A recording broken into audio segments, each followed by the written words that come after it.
Reprenons nos travaux en recevant M. Alain G. Gagnon, directeur du Centre de recherche interdisciplinaire sur la diversité et la démocratie. M. Gagnon, vous disposez d'une période de 10 minutes. Merci beaucoup. Un instant, M. Gagnon, j'oubliais.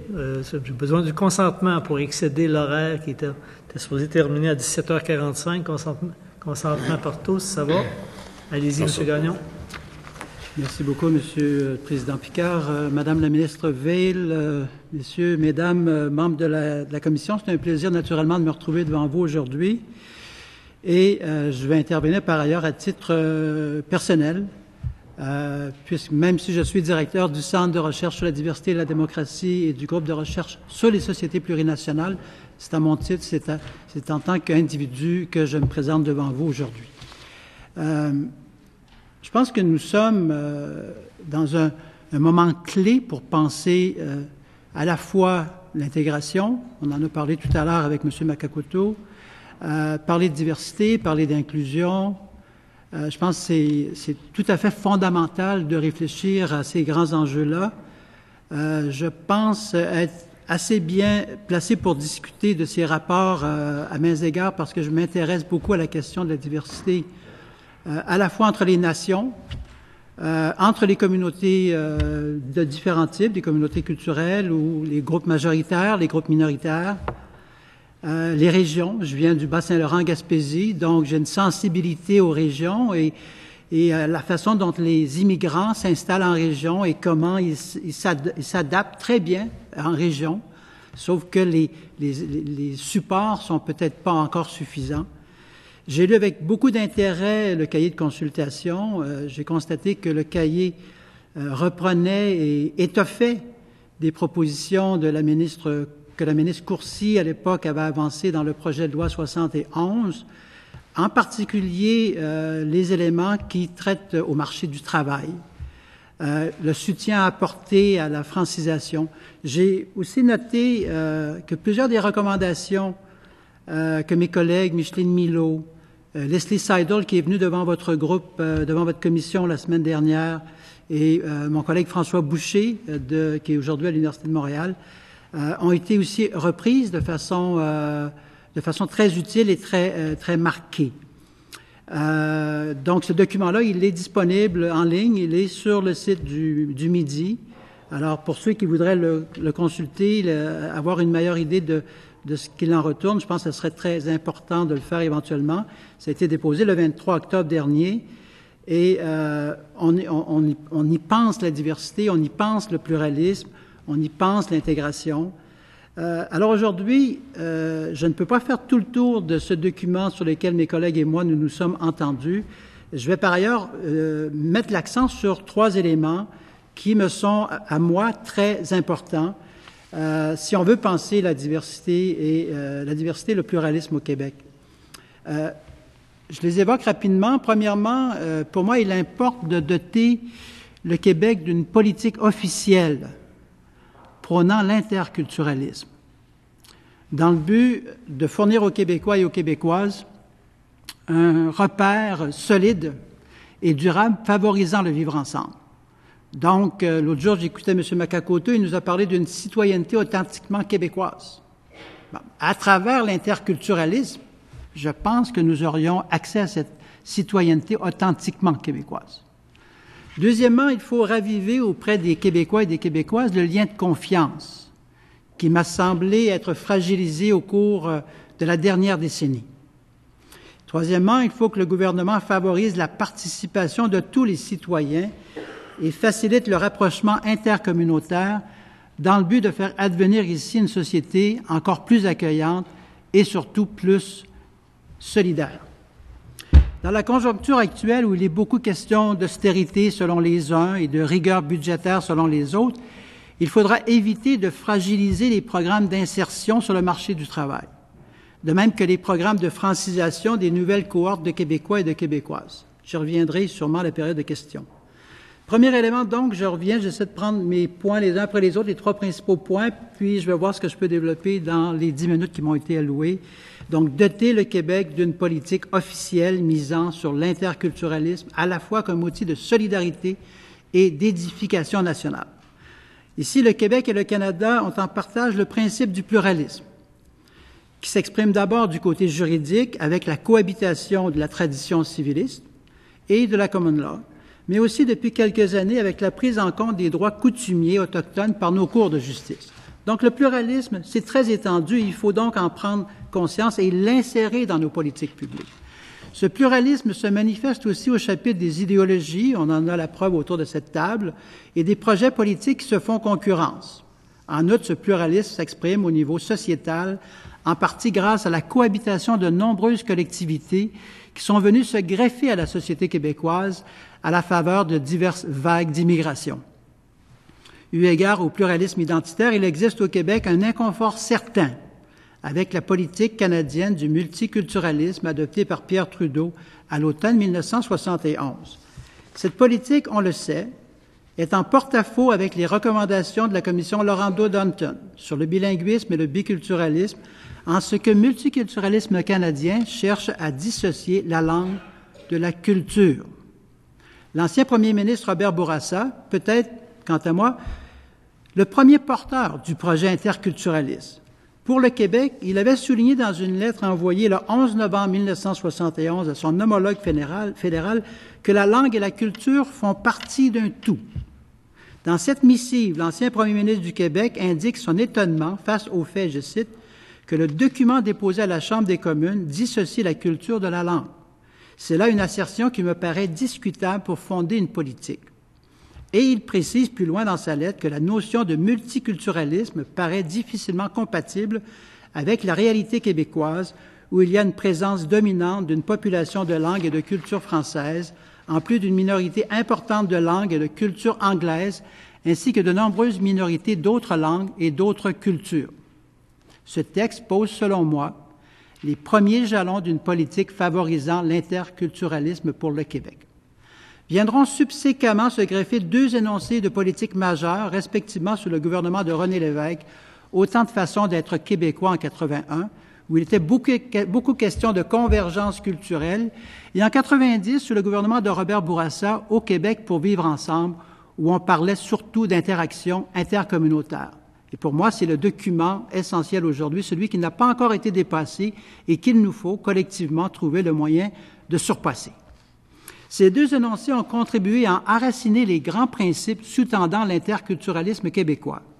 Qu'il s'agisse, 1, de la reconnaissance des nations autochtones et des collectivités historiques, qu'il s'agisse, 2, de la participation de tous à la vie publique, 3, d'une invitation à se rallier autour du fait français et de la consolidation d'une culture sociétale unique, de l'apport des multiples composantes de la société québécoise à l'avancement des pratiques et des valeurs démocratiques, du rapprochement et de la solidarité intercommunautaire ou encore de la continuité historique de la nation minoritaire québécoise au Canada. Tous ces éléments-là, on les retrouve dans les deux grands énoncés politiques précédents. Il était aussi question dans ces documents de l'engagement de tous les citoyens et des échanges intercommunautaires dans la construction d'un régime de citoyenneté propre au Québec. Deuxième point, revitaliser le lien de confiance. Souhaité par plusieurs intervenants, l'adoption d'un nouvel énoncé de politique en matière d'immigration, de diversité, d'inclusion arrive à un moment où les tensions entre les collectivités se sont résorbées quelque peu. Peut-être pas suffisamment, mais au moins nous sommes dans un territoire où on peut aujourd'hui se parler. D'emblée, soulignons que bien que le gouvernement du Québec ne se soit pas encore doté de sa propre politique d'interculturalisme, cela n'a pas empêché divers ministères de poser des gestes concrets en mettant en valeur les pratiques interculturelles. Cela contribue, quant à moi, à étoffer à la fois le lien de confiance et à faire avancer l'intégration. À titre d'exemple, soulignons l'existence de 3 documents gouvernementaux. Le premier est le cadre de référence du ministère de l'Éducation, du Loisir et des Sports, portant sur l'accueil et l'intégration des élèves issus de l'immigration, qui a été déposé en 2014. Le programme de français pour les personnes immigrantes adultes au Québec, développé par le ministère de l'Immigration et des Communautés culturelles, qui remonte à 2011. On a donc des documents très clairs qui nous permettent d'avaliser éventuellement une politique claire de l'interculturalisme. Troisième document qui remonte à 1998, la politique d'intégration scolaire et d'éducation interculturelle. Donc, on a des éléments très clairs qui nous permettent d'essayer d'élaborer davantage une politique qui soit concrète. Je tiens à souligner qu'il y a longtemps que les représentants de la société civile demandent à ce que le gouvernement du Québec adopte une politique officielle de l'interculturalisme. Cette politique devra offrir à la fois une réponse claire à la politique canadienne du multiculturalisme et faire du Québec un modèle porteur pour les sociétés traversées par la diversité profonde dans le contexte des démocraties libérales les plus avancées. D'autres régions s'inspirent des pratiques interculturelles du Québec en cours. Je pense ici au Conseil de l'Europe, je pense à la Catalogne et même au gouvernement canadien qui imite les politiques interculturelles du Québec. Donc, celui qui imite qui? C'est le gouvernement canadien qui, aujourd'hui, imite les politiques interculturelles du Québec. On en reviendra sûrement à la période de questions. L'implantation d'une telle politique, exigée entre autres par bon nombre d'intervenants devant la commission Larose, recommandée même par la commission Bouchard-Taylor, aura comme répercussion d'une part de donner un caractère formel à plusieurs pratiques gouvernementales adoptées au cours des dernières décennies et d'autre part de raviver le lien de confiance entre toutes les composantes de la société québécoise. Merci, M. Gagnon. Votre temps. Et oui, monsieur le député de Bourget. Est-ce que je peux... Avec plaisir. Délester quelques minutes oui. Pour que M. Gagnon termine. Allez-y, M. Gagnon. Merci beaucoup. Et d'autre part, de raviver le lien de confiance entre toutes les composantes de la société québécoise dont les relations ont pu être mises à mal ces dernières années. L'adoption d'une politique d'interculturalisme ne constitue toutefois pas une panacée aux défis que le Québec doit relever en tant que société d'accueil, mais elle constitue une avancée qu'il faudra épauler par des actions concrètes. J'en mentionnerai deux ici. On a beau parler de laïcité ces dernières années dans le but d'instaurer une société plus juste et même de permettre à tous de réaliser leur plein potentiel. Je croyais que la mise en place de ce principe au cours des 40 dernières années avait probablement donné tous ses fruits. Ce qui me semble manquer se situe davantage au chapitre de l'avènement d'une citoyenneté québécoise active et de la mise en place de mesures concrètes permettant à tous les Québécois et à toutes les Québécoises de s'inscrire pleinement dans l'édification d'une nation inclusive. Pour ce faire, il faudrait réviser à la hausse le train de mesures que souhaite faire adopter le gouvernement. Le gouvernement ne peut, ne doit pas se dérober à ses propres obligations. La question du lien de confiance exigera aussi que le gouvernement du Québec fasse un pas de plus et qu'il adopte des mesures plus contraignantes avant de pouvoir modifier la Charte québécoise des droits et libertés, laquelle a perdu une partie de sa valeur symbolique auprès des collectivités minoritaires lors des débats entourant la Charte des valeurs. Ce travail passe nécessairement par une meilleure connaissance de la Charte québécoise et par sa revalorisation auprès de toutes les collectivités. J'arrive presque à la fin. L'adoption, troisièmement, d'une politique établissant l'interculturalisme passe donc par des actions concrètes. Premièrement, favoriser la pleine participation des membres des communautés ethnoculturelles dans toutes ses dimensions à la vie québécoise. Deuxièmement, réaffirmer le rôle et l'importance de la Charte québécoise des droits et libertés de la personne. Nous sommes quelques mois avant de célébrer son 40e anniversaire, donc le 27 juin prochain, ce sera le 40e anniversaire de la Charte québécoise et beaucoup de Québécois ne la connaissent pas encore. Troisièmement, favoriser la représentation de tous les groupes ethnoculturels, notamment des minorités visibles, au sein des corps élus et des administrations publiques. Quatrièmement, favoriser les interactions, les échanges interculturels dans un cadre qui respecte et reconnaît le droit à la différence. Ici, naturellement, l'école joue un rôle déterminant. Sixièmement, lutter activement contre le racisme, les préjugés et les stéréotypes. Et septièmement, reconnaître formellement la responsabilité du gouvernement du Québec dans la promotion d'une vision inclusive de la diversité ethnoculturelle de la société québécoise. Je me réjouis naturellement que chacun de ces éléments se retrouve en tout ou en partie aujourd'hui dans le présent document de consultation qui a été soumis à l'examen des acteurs sociaux, culturels, politiques et des diverses collectivités à l'échelle du Québec. L'implantation de chacune de ces mesures contribuera à tonifier la citoyenneté québécoise. Merci, Monsieur le Président. Merci, M. Gagnon. Je cède la parole à Mme la ministre. Oui, bonjour, M. Gagnon. Fort intéressant et je pense que je vais vous permettre d'élaborer en vous posant des questions parce qu'évidemment, il y a beaucoup de profondeur dans ce que vous dites. Et pour élaborer une politique sur l'interculturalisme et la conjoncture qui fait en sorte que le moment est arrivé pour le faire. Donc, je vais peut-être, dans un premier temps, on va parler d'interculturalisme et la compréhension, parce qu'il y a un travail aussi peut-être de pédagogie Et vous avez évoqué quelque chose d'intéressant. Vous avez dit le modèle, parce qu'on a souvent des commentaires sur le multiculturalisme canadien, mais vous dites que finalement, c'est peut-être ce modèle qui est peut-être en train de transiter vers notre modèle. Et vous connaissez les études PISA, où justement on fait ce commentaire, c'est une étude internationale, et on parle des écoles canadiennes, mais les chercheurs qui ont alimenté ces recherches m'ont dit que beaucoup de recherches, des données venaient du Québec. Et ils ont souligné que, je pense, le Canada était en deuxième position dans les pays qui sont comparés, évalués. Puis ils parlent de l'approche interculturelle de nos écoles, mais à l'échelle du pays. J'ai trouvé ça intéressant. Il n'y a pas beaucoup de gens qui s'y connaissent en la matière. Pouvez-vous expliquer en quoi, et dans la vraie vie, qu'est-ce que ça veut dire, que ce soit à l'école, que ce soit dans nos rapports entre citoyens, que ce soit dans le réseau de la santé, très concrètement, parce que beaucoup de gens ont de la misère à comprendre ce modèle. Les commentaires qu'on a eus, je vous dirais qu'ici, il y a un consensus. Les groupes à qui j'ai posé la question, tout le monde dit oui, c'est le temps de mieux définir, formaliser. Et c'est des groupes qui ont l'expérience de ce dialogue interculturel. C'est des initiés.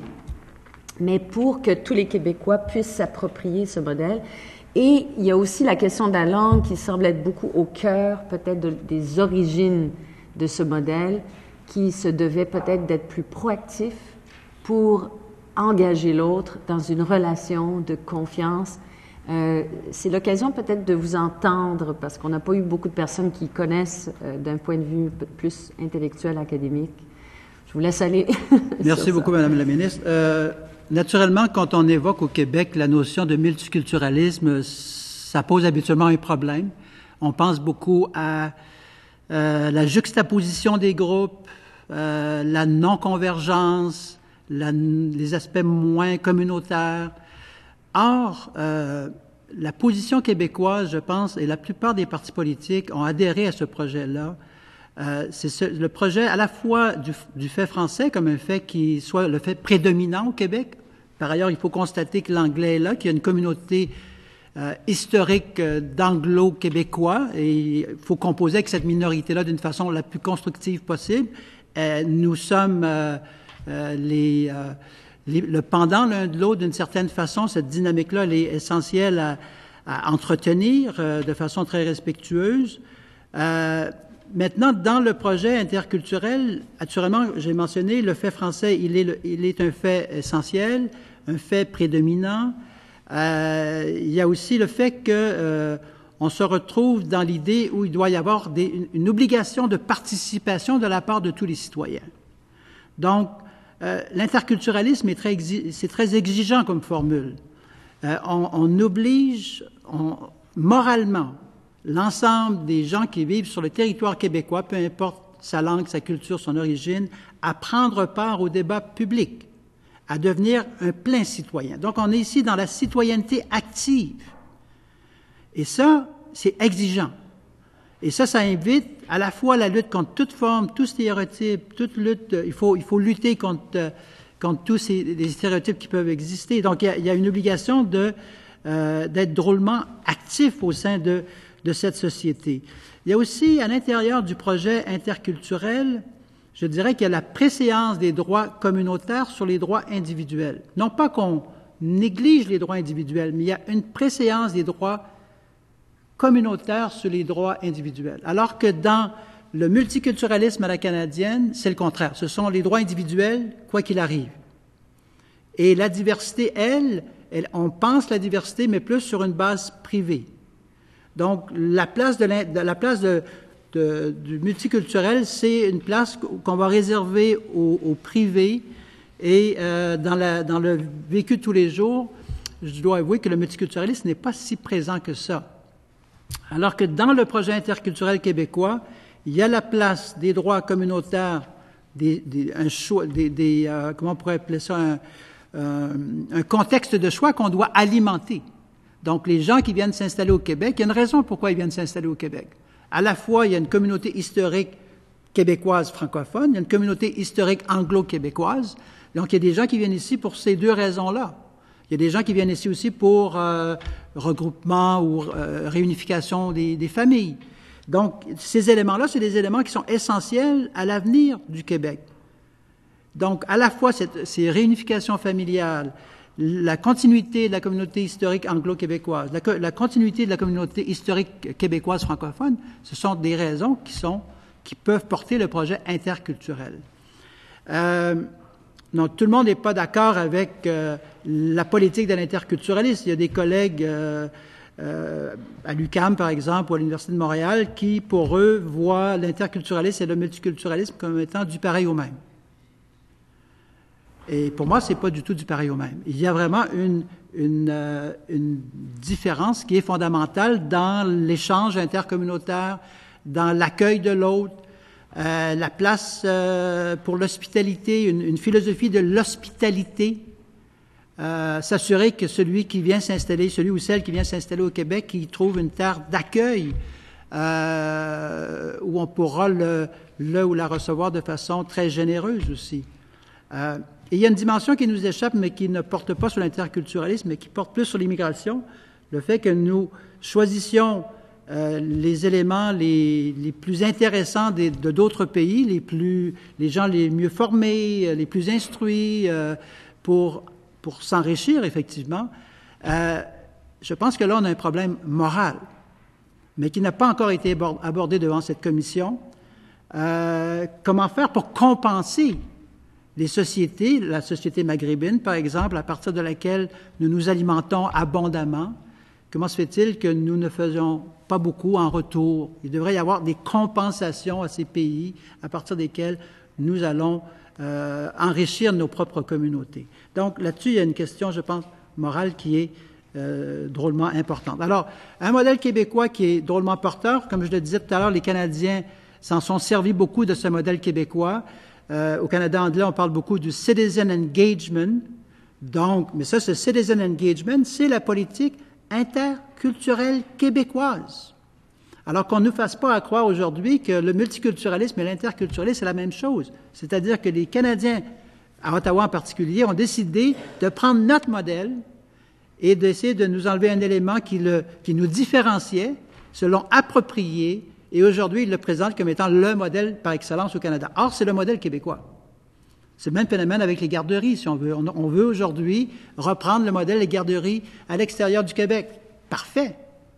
Je trouve ça très intéressant. C'est-à-dire que le modèle québécois en matière de garderie, en matière de droit de scolarité, en matière d'accueil de l'autre, c'est un modèle qui est drôlement porteur. Pourquoi pas continuer dans ce sens de l'ouverture à l'autre, du pluralisme, de l'accueil, de l'hospitalité et de la modération?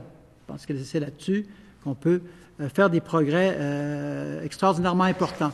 Mon collègue Gérard Bouchard, dans le rapport avec Charles Taylor et dans son ouvrage, nous parle beaucoup de l'interculturalisme. Il insiste, lui aussi, sur la place du français, sur le pluralisme au niveau des valeurs. Et il parle beaucoup de la continuité du noyau historique francophone, mais en tension avec les autres communautés avec lesquelles ce noyau francophone doit évoluer, doit fonctionner. Il nous parle aussi des pratiques de l'interaction. Donc là-dessus, je pense converger passablement avec mon collègue Gérard Bouchard. Combien de minutes? 5 minutes. OK, excellent. Vous parlez aussi de l'importance de la Charte des droits et libertés du Québec. Et donc, il faut réaffirmer le rôle. La Commission des droits de la personne est venue nous en parler, puis l'importance d'éduquer et que même ça fasse partie du programme pédagogique dans nos écoles. Bien qu'on voit que les sondages montrent que les jeunes, au fil des années, sont très attachés aux chartes, avec un S, qu'il y a eu une sensibilisation par rapport à l'importance des chartes, parce qu'on en parle beaucoup, surtout des décisions de la Cour suprême. Donc, les jeunes ont beaucoup assumé, mais il n'y a peut-être pas une compréhension de ce que ça veut dire. Donc, les notions d'égalité, peut-être pour en venir avec un autre axe que vous soulignez qui est très important, c'est la participation. Donc, l'égalité, la participation. Et la Commission des droits de la personne aussi, puis vous aussi, vous en parlez beaucoup, comment lutter contre le racisme, les préjugés, les stéréotypes, tout ça, ça fait un tout.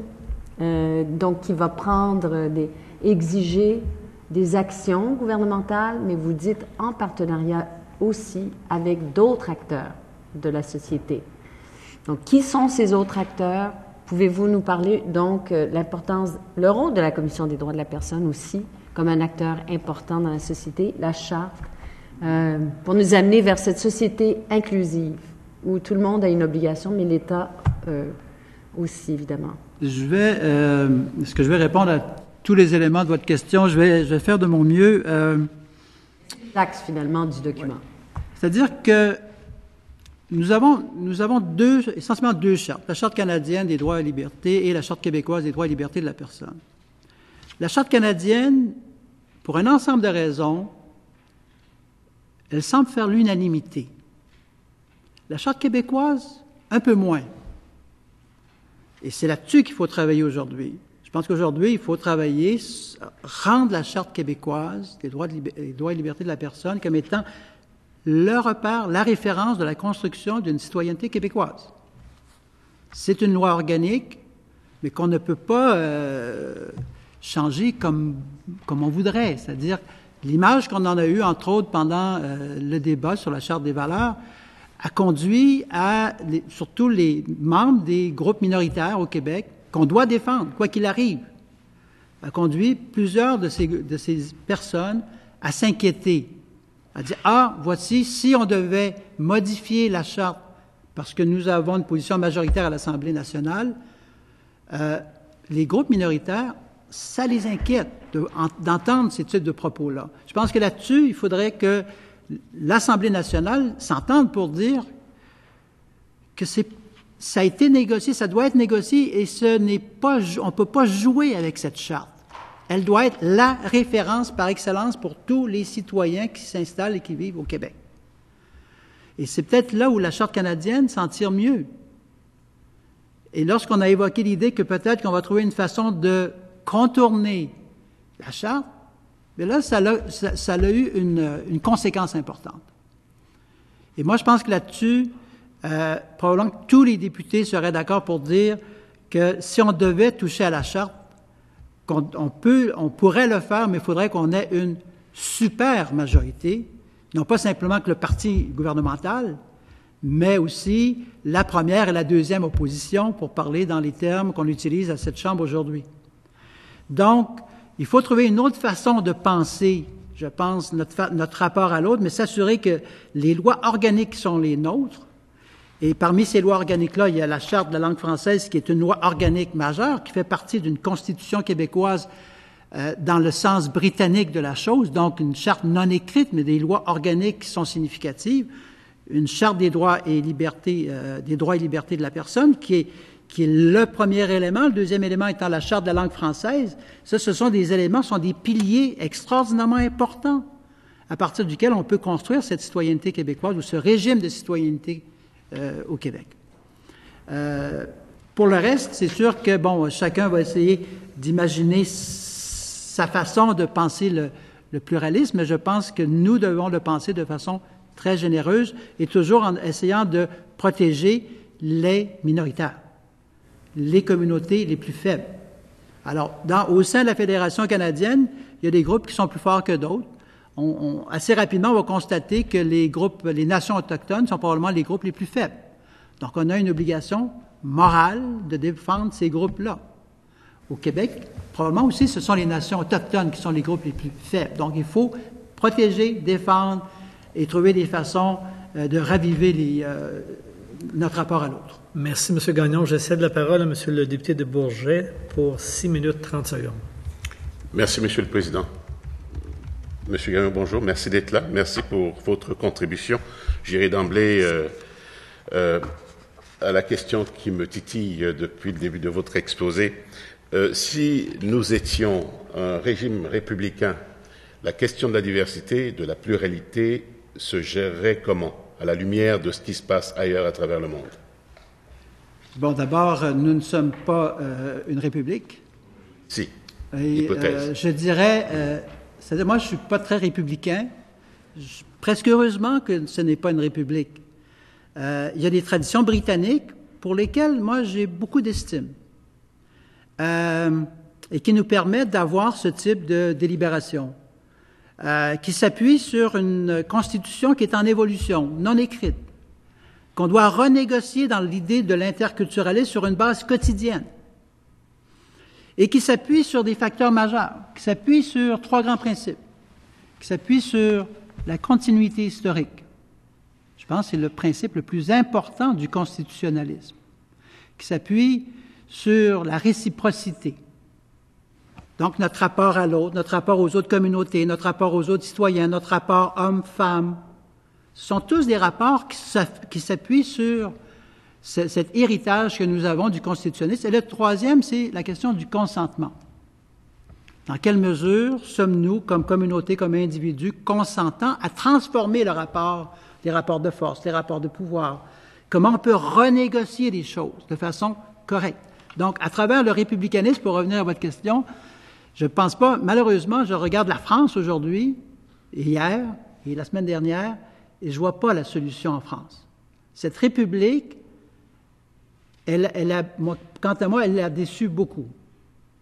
Elle a déçu en ne permettant pas l'inclusion, en créant ces ghettos, en gardant des gens à l'extérieur des centres urbains. Ça, là-dessus, on a un travail, nous, à faire et à montrer comment le modèle québécois est beaucoup plus accueillant et beaucoup plus inclusif que le modèle français. Sur le modèle français, oui. Certes, il y a un constat d'échec que même le Premier ministre Valls admet, mais il faut revenir un peu en arrière dans les années 80 avec la génération Mitterrand qui apportait des réponses à ces problématiques en banlieue, problématiques qui ont été, disons, délaissées par la suite après son départ. Donc on ne peut pas condamner dans l'absolu la démarche monoculturelle de la République. D'un autre côté, on sait que Madame Merkel et Monsieur Cameron, le Premier ministre britannique et la chancelière allemande, ont fait le constat de l'échec du multiculturalisme.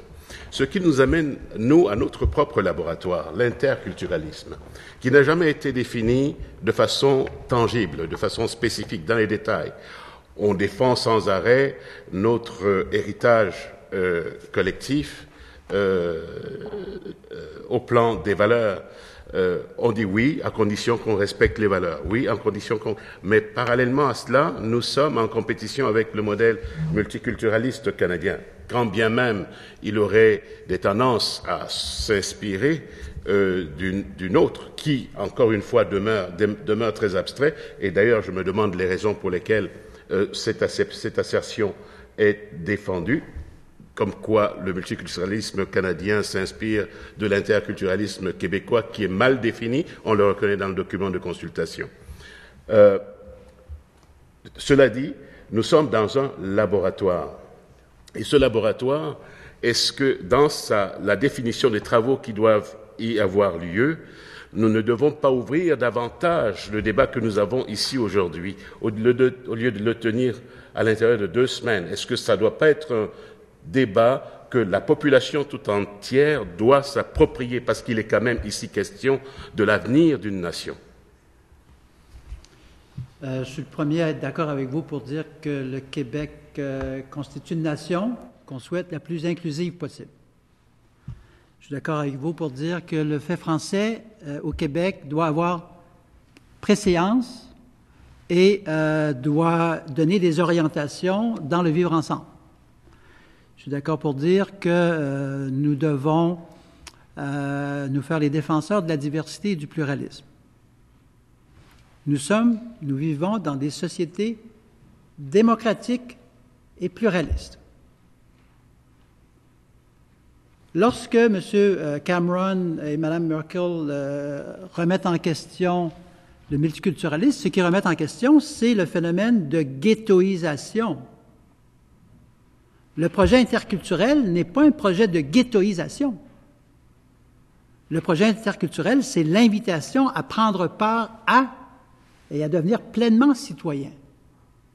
Et nous, comme membre du groupe majoritaire, je ne peux qu'être ouvert à l'idée d'accueillir l'autre qui me fait confiance en venant s'établir et vivre au Québec. Donc, on a une obligation morale à accueillir, à se faire hospitalier et à être le plus pluriel possible. Ça a été la force du modèle québécois des 40 dernières années. Est-ce qu'on veut tourner la page là-dessus?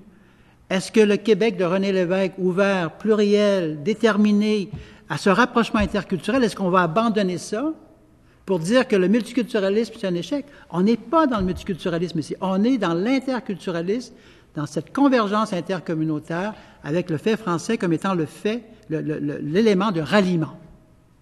Après, on a des débats politiques. Est-ce qu'on veut être dans la fédération, à l'extérieur de la fédération? Est-ce qu'on est pour une société plus asymétrique, moins asymétrique? On est dans les outils pour réaliser ce projet-là. Mais le projet, c'est vraiment le projet du vivre ensemble à travers des échanges intercommunautaires qui peuvent être corsés parfois. Et au Québec, on débat de qui nous sommes depuis quand même pas mal longtemps. Et là, cette politique-ci, c'est une politique qui, moi, m'apparaît à la fois portée sur l'intégration à travers l'interculturalisme. On ne parle pas d'intégration dans le libellé du Midi, mais quand on parle d'interculturalisme, je pense que la principale opposition à l'Assemblée nationale devrait dire nous embarquons dans ce projet-là. Merci, M. Gagnon. J'essaie de mettre la parole à M. le député de Bordia. Merci, M. le Président. Bonjour, M. Gagnon. Bonjour. Pour continuer sur le thème de la relation entre le multiculturalisme et l'interculturalisme, vous me permettrez de vous référer à l'ouvrage que vous avez écrit en 2011, « L'âge des incertitudes ». Je vais simplement vous citer un paragraphe, puis ensuite, j'aimerais que vous spécifiez votre pensée à cet égard-là. L'un des grands enjeux sur lesquels il faut s'attarder est le fait que la Constitution canadienne ne reconnaît toujours pas le modèle interculturel qui s'est graduellement implanté au Québec depuis la fin de la Révolution tranquille, alors qu'elle reconnaît et constitutionnalise le multiculturalisme, les droits inhérents des Premières Nations et les droits des minorités d'expression française au Canada hors Québec, ainsi que ceux de la minorité d'expression anglaise au Québec. Cette façon de faire contribue à miner les fondements même du principal pôle identitaire au Québec, en d'autres mots, le fait français comme lieu de convergence et de confluence des préoccupations culturelles, économiques, politiques et sociales des Québécois. La réponse à cette inadéquation réside dans l'avènement d'un véritable fédéralisme multinational permettant aux deux principales communautés nationales du Canada d'implanter sur leur territoire respectif des modèles respectueux de la diversité profonde. En ce sens, lorsque vous parlez d'un fédéralisme multinational, qu'est-ce que vous voulez dire? J'aime beaucoup la question, je vous en remercie.